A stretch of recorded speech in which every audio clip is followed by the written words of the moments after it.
तो मैं हूँ आरजे खुर्शीद और आज मैं आपको बताऊंगा अपने सफ़र के बारे में यानी रेडियो के सफ़र के बारे में। रेडियो का सफ़र शुरुआत कैसे हुई मेरी आरजे की और अभी मैं क्या कर रहा हूँ और किस तरह से चीज़ें कर रहा हूँ उसके बारे में अगर मैं आपको बताऊं तो शुरुआत की जा सकती है वहाँ से जब मैं स्कूल टाइम में था और मुझे रेडियो सुनने का बड़ा शौक़ था। शुरू में घर से कुछ पैसे लेकर चोरी छुपे एक रेडियो सेट ख़रीदा। बहुत छोटे-छोटे पहले रेडियो आया करते थे, छोटे रेडियो और उन रेडियो को छुप-छुप कर मैं सुना करता था। घर वालों से छुपकर रेडियो सुना जा रहा है, बड़ा शौक़ था रेडियो सुनने का। और ये सोचता था मैं कि ये आवाज़ जो आ रही है, जिन लोगों की आवाज़ है, ये कैसे लोग होंगे? ये किस तरह से इनकी आवाज़ यहाँ आती है?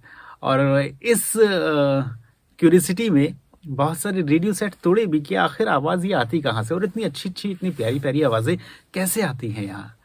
ये शायद ये क्यूरियोसिटी हर बच्चे की रहती होगी मेरे ख़्याल से, जब वो बचपन में इन चीज़ों को सुनता होगा और मेरी भी यही रही। और धीरे-धीरे ये क्यूरियोसिटी एक मन में तो थी ही और फिर जब ग्रेजुएशन लेवल मेरा आया और मैंने हिंदी से ग्रेजुएशन की, वहाँ एक सब्जेक्ट मुझे मिला पत्रकारिता, हिंदी पत्रकारिता और उस पत्रकारिता में रेडियो का भी कुछ हिस्सा था, जिसमें रेडियो के बारे में हमें बताया गया कि रेडियो पर किस तरह से जाया जा सकता है, वहाँ की लैंग्वेज क्या होती है और किस तरह से प्रेज़ेंटेशन होती है वहाँ पर। ये चीज़ें सीखी और हमारे अपने टीचर थे, उनसे हमने पूछा कि भई रेडियो में अगर हम जाना चाहें तो किस तरह से जा सकते हैं? तो उन्होंने बताया कि ऑल इंडिया रेडियो के ज़रिए आप वहाँ तक पहुँच सकते हैं और अपनी आवाज़ लोगों तक पहुँचा सकते हैं। तो बस जो खोजबीन है वो शुरू हो गई और खोजबीन यहाँ तक पहुँची कि हम पहुँच गए ऑल इंडिया रेडियो और हमें पता लगा कि वहाँ युवावाणी सेक्शन है। युवावाणी सेक्शन से आप एक प्रोग्राम कर सकते हैं और लोगों तक पहुँच सकते हैं। तो उसके लिए एक आपको रजिस्ट्रेशन होता है ऑडिशन के लिए, वो आपको करना पड़ेगा। तो हमने वो रजिस्ट्रेशन किया और रजिस्ट्रेशन करने के बाद आपको डेट हमें मिली गई कि भई आपका उस दिन ऑडिशन है और एक स्क्रिप्ट जो आप कुछ प्रेज़ेंट करना चाहते हैं अपनी तरफ से लिख लें और उसके बाद आपका ऑडिशन होगा। तो उस तरह से हमने एक जो तय डेट थी उस पर हमने तैयार किए और ऑडिशन देने चले गए। अब वहाँ ऑडिशन क्योंकि ये पहली बार था, पता कुछ था नहीं कि किस तरह से प्रेज़ेंटेशन होनी है। हमने ऑडिशन दिया और ऑडिशन में हमें रिजेक्ट कर दिया। अब लेकिन हाँ, कहते हैं कि तजुर्बा तो हो गया हमें कि किस तरह से ऑडिशन होता है, किस तरह से दिया जाता है। फिर हमने तैयारी दोबारा की। अब हमने और अच्छे से लगन से तैयारी की और हमें चीज़ें पता भी लगी कि वहाँ क्या पूछा जाता है और किस तरह से आपको प्रेज़ेंट करना है। ये सारी चीज़ें हमें वहाँ पता लग गईं और पता लगने के बाद फिर हमने ऑडिशन दिया। युवावाणी सेक्शन में एक महफ़िल प्रोग्राम होता है उसके लिए। वहाँ हमने ऑडिशन दिया, ऑडिशन हमारा क्लियर हुआ और हमें एक डेट मिल गई ब्रॉडकास्टिंग की, अपने प्रोग्राम ब्रॉडकास्ट की डेट मिल गई और हमने वहाँ पहला शो किया। यानी मैं अपना पहला शो अगर बताऊँ तो मैंने 2004 में अपना पहला शो किया था युवावाणी के माध्यम से। इसके बाद वहीं पर एक मनभावन प्रोग्राम होता है, मनभावन के लिए हमने ऑडिशन दिया। फिर वहाँ पर आपका ऑडिशन हुआ और फिर उसमें हमारा मनभावन में सिलेक्शन हुआ। मैं आपको बता दूं कि मनभावन का मैंने जो ऑडिशन दिया उससे पहले ही मैं अप्लाई कर चुका था वहाँ अनाउंसर्स के लिए अप्लाई कर चुका था। तो और मेरा अनाउंसर का भी रिज़ल्ट आ गया था और मैं एज़ ए अनाउंसर भी वहाँ पर हो गया था युवावाणी सेक्शन में। और मनभावन का प्रोग्राम उसके बाद हुआ तो हमारे पैक्स ने वहाँ जो थी उन्होंने कहा कि आप या तो मनभावन प्रोग्राम कर लें या फिर अपनी ड्यूटी निभाएं। तो मैंने कहा कि ड्यूटी तो बड़ी लंबी होती है।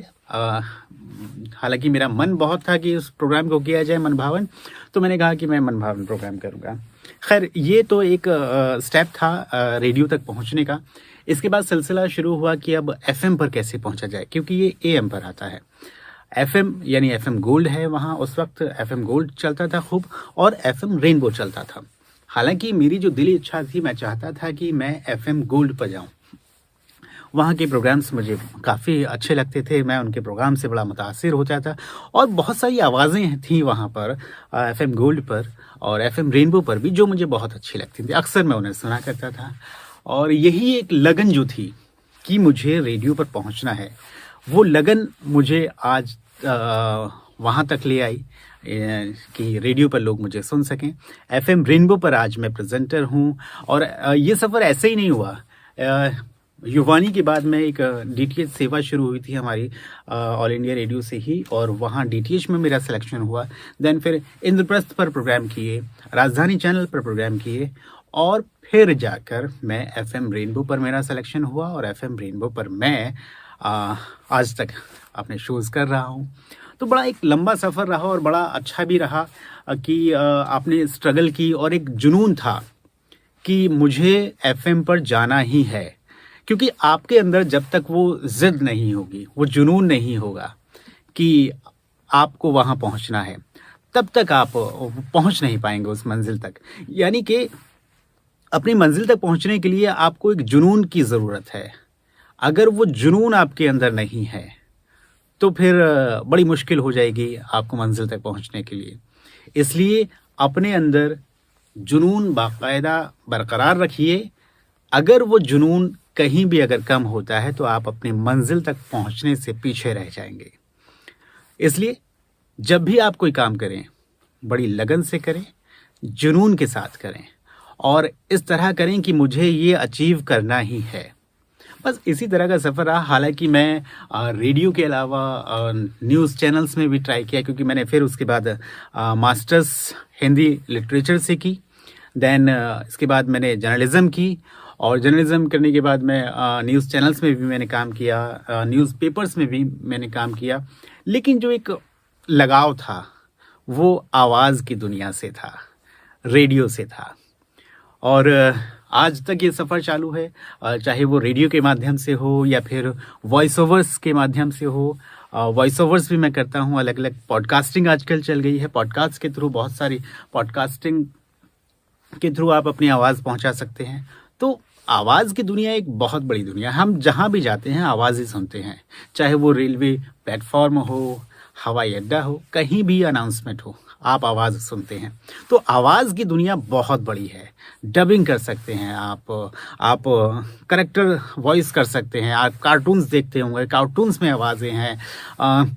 एडवर्टीज़मेंट आप देखते हैं टीवी पर, वहाँ आवाज़ें हैं, हर तरह की आवाज़ें हैं। तो आवाज़ की दुनिया कभी ख़त्म होने वाली नहीं है। लेकिन वहाँ तक पहुँचने के लिए आपको आपके अंदर एक जुनून पैदा करना होगा कि मुझे वहाँ तक जाना है जहाँ तक मैं पहुँचना चाहता हूँ।